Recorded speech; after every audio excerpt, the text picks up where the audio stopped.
The crystal chandeliers of Lavani shimmered softly. Welcome to his story. A day. Please subscribe channel casting. Warm golden light across. Marble floors and white linen tables. It was the kind of restaurant where every fork was aligned perfectly and every whisper sounded louder than it should.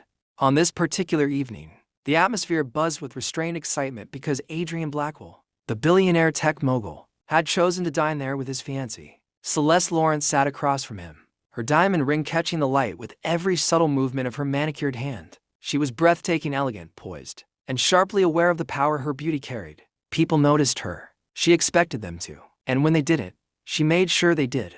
Across the room, Lena Harper adjusted her apron, steadying her breath. At 24, she had learned how to smile through exhaustion. Waiting tables paid her tuition and helped cover the medical bills for her younger brother. Tonight, she reminded herself, was just another shift. Expensive restaurant, difficult guests, polite nods, no mistakes. Table 12, the manager whispered, "Be careful, VIPs." Lena nodded and approached with a practiced smile. "Good evening. Welcome to Lavani. May I start you with?" Celeste didn't look up. She was scrolling on her phone, lips pursed. Adrian offered a polite nod, distracted but courteous. "I asked for sparkling water," Celeste said sharply, finally raising her eyes. "This is still." Lena glanced down, her heart skipping. "I'm so sorry, ma'am. I'll replace that immediately." She reached for the glass. Too fast. The glass tipped, a few drops splashing onto the edge of Celeste's designer dress. The room seemed to inhale all at once. Celeste stood up so abruptly her chair scraped against the floor.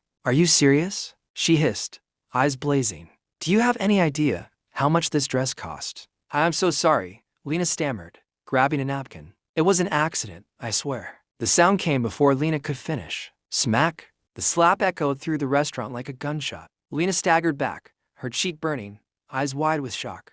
Conversations died instantly. Forks froze midair. A nearby couple stared in horror. Even the pianist's hands hovered above the keys. For a split second, no one moved. Celeste's chest rose and fell. "Learn to watch where you're going," she snapped, as if disciplining a child. "People like you should know your place." Lena's vision blurred. She tasted blood, her hands trembling at her sides. Every instinct screamed to cry, to run, but she stayed rooted. Humiliation crushing her lungs. Slowly, deliberately, Adrian Blackwell set down his cutlery. The silence thickened. He looked at Lena's reddening cheek, then at the woman he was supposed to marry, and something in his eyes changed.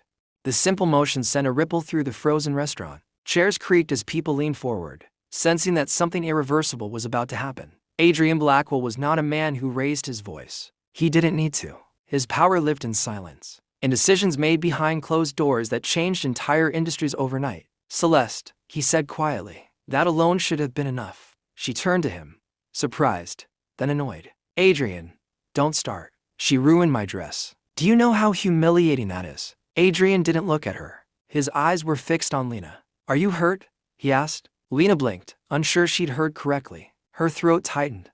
I think I'm fine, sir." The word "sir" felt strange in her mouth. No one like him had ever asked her that before. Adrian stepped closer. The restaurant held its breath. "I want you to sit," he said gently. He pulled out a chair for her. Gasps spread like wildfire. "I'm a waitress," Lena whispered, panic flickering in her eyes. "I can't." "You can," he replied, firm but calm. "And you will." She obeyed, hands shaking as she lowered herself into the chair. Adrian turned, his gaze finally landing on Celeste. "What you just did," he said, his voice dangerously controlled, "was assault." Celeste laughed sharply. "Oh please." She's staff. "These people are used to being corrected." A sharp intake of breath echoed from somewhere in the room.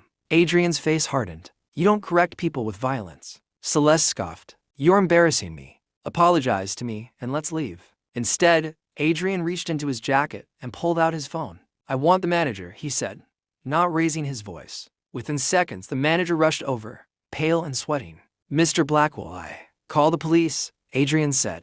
The word hit like ice water. Celeste's smile vanished. "Adrian, are you insane? Over a slap?" He leaned in slightly, his eyes cold. "Over dignity." Lena's eyes filled with tears, not from pain now but from disbelief. No one had ever defended her like this, ever. The manager hesitated. "Sir, perhaps we can resolve this privately." "No," Adrian cut in. "Public actions have public consequences." Celeste grabbed his arm. "You're choosing her over me." Adrian looked at her hand on his sleeve, then back at her face. Slowly, deliberately, he removed her fingers. "I'm choosing what's right," he said.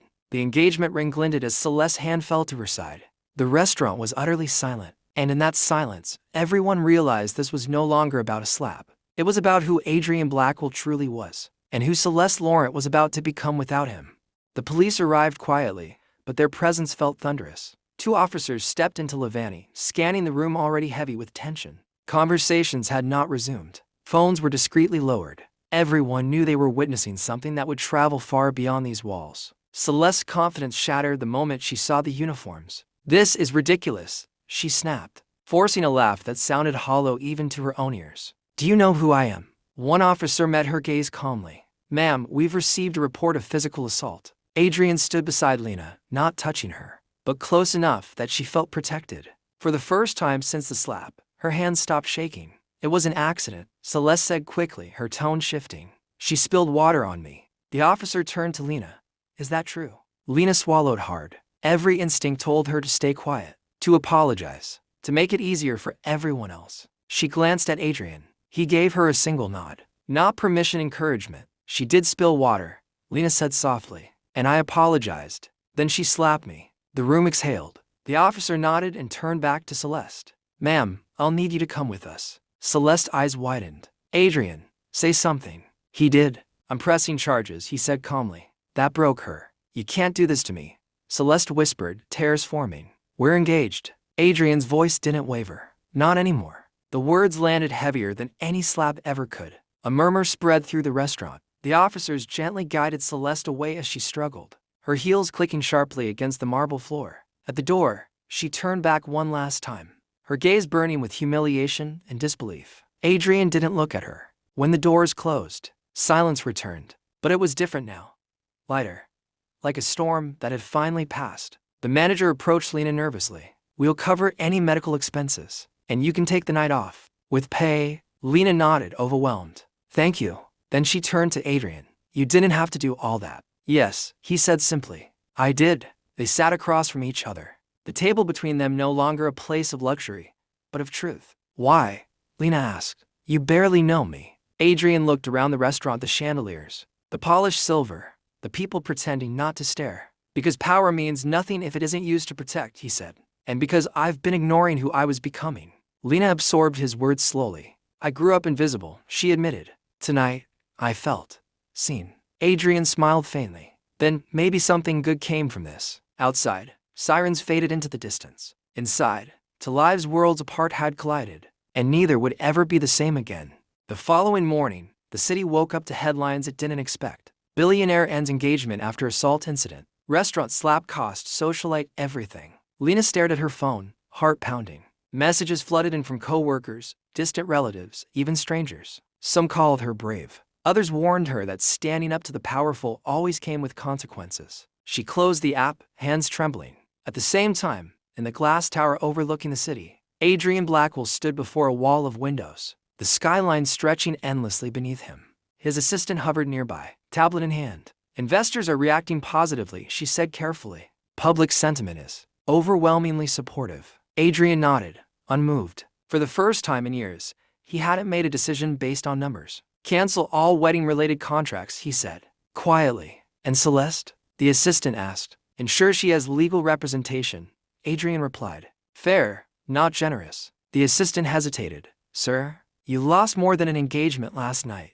Adrian turned from the window. "I lost an illusion." Across town, Lena sat in a small clinic, an ice pack pressed gently to her cheek. The doctor confirmed there would be no lasting damage, but the emotional bruise felt deeper. As she left, a black car waited at the curb. She froze. The driver stepped out. "Miss Harper? Mr. Blackwell asked me to bring you somewhere. If you're comfortable." Every warning bell rang in her head, but curiosity and something else pulled her forward. The car took her to a quiet park overlooking the river. Adrian was already there. No suit this time, just a simple coat, hands in his pockets. "I hope this isn't inappropriate," he said. "I wanted to check on you. Away from cameras." "I'm okay," Lena replied, still trying to believe all this is real. They walked slowly along the path. "Celeste didn't become cruel overnight," Adrian said. "I ignored signs. Because it was convenient." Lena stopped. "Then why change now?" He met her eyes. "Because watching someone hit you, someone with no power, made me realize silence is a choice. And I've been choosing it for too long." Lena felt a lump in her throat. I don't want revenge. I just want peace. You deserve more than peace, Adrian said quietly. You deserve respect. He handed her an envelope. This is a legal settlement, medical cost, time off work, and a scholarship fund for your education. Lena's breath caught. I can't accept this. You can, he said gently. Not as charity, as accountability. Tears slipped down her cheeks this time, unashamed. Neither noticed the photographer across the river, lens raised, because the world was about to twist their story into something far more complicated. The photo broke the internet by noon. Adrian Blackwell, Lena Harper, walking side by side along the river. The captions wrote themselves. Billionaire moves on fast. Waitress turns scandal into fairy tale. Lena stared at the screen, her chest tightening. This wasn't what she wanted. She hadn't asked to be a symbol, a headline, or a rumor. She turned off her phone. At Blackwell Industries, Adrian faced a different storm. Board members questioned his judgment. Analysts dissected his every move. And social media demanded a narrative he refused to provide.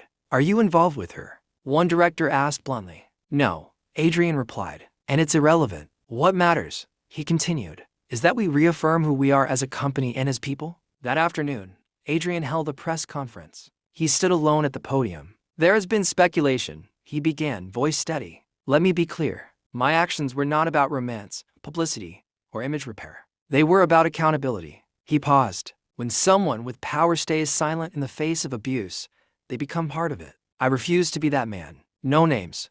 No defenses. Just truth. The room erupted with questions, but Adrian stepped away. Across the city, Lena returned to Lavani to collect her final paycheck. The manager met her at the door. We'd like to offer you a different position, he said.